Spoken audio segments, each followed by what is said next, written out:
Magandang araw mga Kai Soto fans. Ang basketball ay nagiging mas international sa bawat panahon at hindi may kakailang ang mga manlalaro mula sa Asia ay nagiging malaking pangalan sa pangdaigdigang eksena. Dalawang bituin ang nagpapatunay nito na sina Kai Soto mula sa Pilipinas at Yuta Watanabe mula sa Japan. Parehong nagpakitang gilas sa kani-kanilang mga koponan sa Japan B-League, kaya't hindi maiwasang ikumpara ang kanilang mga kontribusyon, kanilang kakayahan at kanilang potensyal. Sa kasalukuyan, si Kai Soto ay nag-average ng 13.6 points, 9.8 rebounds, 1.9 assists, 0.8 steals at 1.2 blocks kada laro. Samantalang si Yuta Watanabe naman ay nag-average ng 14.5 points, 6.2 rebounds, 1.2 assists, 0.7 steals, 0.7 blocks kada laro. Bagamat magkaibang estilo ang kanilang laro at responsibilidad na dala nila sa court, makikita ang kanilang mga numero na parehong kalidad at epekto sa kanilang mga kupunan.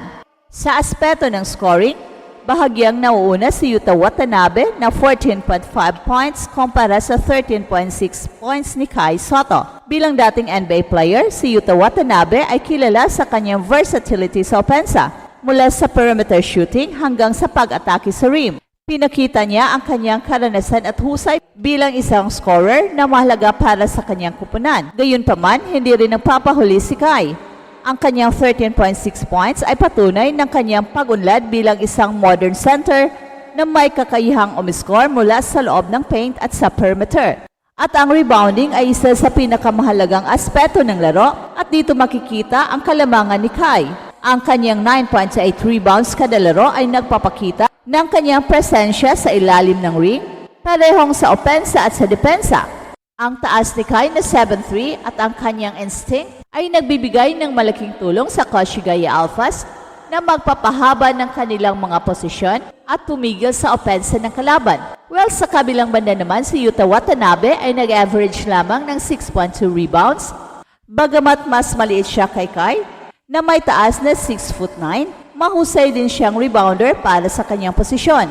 Gayunpaman, si Kai ang malinaw na nangingibabaw sa kategoryang ito, na nagbibigay ng malaking advantage sa kanyang kupunan pagdating sa pagkontrol ng bola. Sa assist, si Kai ay muling nangunguna sa average na 1.9 kumpara sa 1.2 ni Watanabe. Bagamat hindi pangunahing playmakers, pareho silang may kakayahang mag-set up ng kanilang mga kakampi. Ang kakayahan ni Kai na makita ang mga open teammates ay nagpapakita ng kanyang basketball IQ at versatility bilang isang big man. Sa kabilang banda, si Yuta Watanabe ay mas kilala sa kanyang pagiging scorer kaysa facilitator, at ang mas mataas na assist average ni Kai ay nagdadagdag ng dimension sa kanyang laro na siyang nagbibigay sa kanya ng mas higit pang halaga sa court.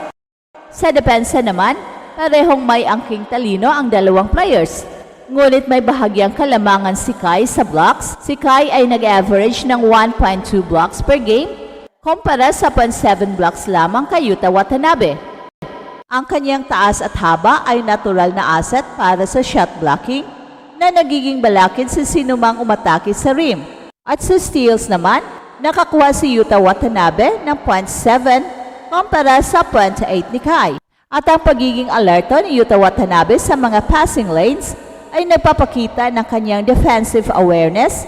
Gayunpaman sa kabuuan, ang depensa ni Kai ay mas balanced dahil sa kanyang rim protection at kakayahang kontrolin ang paint. Ang isa sa mga pangunahing pagkakaiba sa pagitan ni Kai at Yuta ay ang kanilang karanasan. Si Yuta ay nakapaglaro na sa NBA, kung saan nahasa ang kanyang laro laban sa mga pinakamahuhusay na players sa mundo, at ang karanasang ito ay nagbibigay sa kanya ng kumpiyansa at maturity na nagiging halata sa kanyang laro sa Japan B-League. Si Kai, bagamat mas bata at may limitadong karanasan sa ganitong level, ay nagpapakita ng mabilis na pag-unlad at malaking potensyal. Ang kanyang kasalukuyang laro ay nagiging patunay na kaya niya makipagsabayan sa mga veterano tulad ni Yuta Watanabe. Ang kanilang mga numero ay patunay ng kanilang talento at dedikasyon sa basketball. Well, si Kai ay patuloy na gumagawa ng pangalan sa Japan B-League at nagpapakita na handa na siya para sa mas malaking hamon, habang si Yuta Watanabe naman ay nananatiling modelo sa pagiging consistent at husay para sa mga Asian professional basketball player. At kung pagbabatayan ang rebounding at shot blocking, malinaw na si Kai ay mas mahusay kumpara kay Yuta Watanabe. Ang 9.8 rebounds kada laro, halos doble ang agwat ni Kai sa 6.2 rebounds ni Watanabe. Ang taas ni Kai na 7'3 ay nagbibigay sa kanya ng natural na bentahe. Pero hindi lang ito tungkol sa kanyang pisikal na katangian. Ang kanyang hustle at instincts para sa bola ay nagpapalakas ng kanyang presensya sa ilalim ng ring. At dagdag pa rito, sa depensa, si Kai ay nag-average ng 1.2 blocks kumpara sa 0.7 blocks lamang ni Yuta.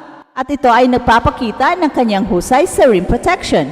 Ang kakayahan ni Kai na makontrol ang paint ay nagbibigay ng malaking kalamangan sa Koshigaya Alphas, lalo na laban sa mga malalakas na kupunan. At isa pang aspeto kung saan nangunguna si Kai ay ang kanyang playmaking. Sa 1.9 assists kada laro, higit siyang epektibo sa pag-set up ng kanyang mga kakampi kumpara kay Yuta na may 1.2 assist lamang. Bilang isang center, bihira ang ganitong kakayahan at ito ang nagdadala ng dagdag na dimensyon sa laro ni Kai. Ang kanyang basketball IQ ay kitang-kita, lalo na sa kanyang kakayahang maghanap ng open teammates kahit na siya ay binabantayan ng mahigpit. Sa ganitong aspeto, mas versatile si Kai na siyang nagiging mahalaga para sa Koshigaya Alphas sa mga sitwasyong kailangan ng magandang ball movement. Bagamat kilala si Yuta sa kanyang versatility sa depensa, mas malawak ang saklaw ni Kai pagdating sa impact sa laro. Ang kanyang 0.8 steals kada laro ay bahagyang mas mataas sa 0.7 ni Yuta Watanabe. Pero ang tunay na kalamangan ni Kai ay nasa kanyang kakayahang i-alter ang mga tira ng kalaban at kontrolin ang loob ng court. Sa parehong opensa at depensa, si Kai ay nagbibigay ng presensya na hindi kayang tapatan ng mas maliliit na mga players tulad ni Yuta Watanabe. At ito ang dahilan kung bakit siya ay mas epektibo sa parehong dulo ng court na isang mahalagang aspeto sa tagumpay ng kanyang koponan na Koshigaya Alphas. Ang ceiling ni Kai ay tila mas mataas. Sa edad na 22 years old, maraming taon pa para patuloy na mag-develop si Kai sa kanyang laro at ang kanyang kombinasyon ng kanyang taas, versatility at basketball IQ ay bihirang makita sa isang manlalaro, lalo na sa Asia. Hey, hey, hey! Attention mga kapatrol! Get ready for an epic giveaway! Once Express Info hits 150k subscribers, one lucky winner will win the incredible Oppo Reno 11F 5G smartphone. Here's how to join. Step 1. Subscribe to Express Info right now. Step 2. Like this video. Then step 3. Comment anything good and positive about our idol Kai Sotto. Super easy. Just subscribe, like, and comment.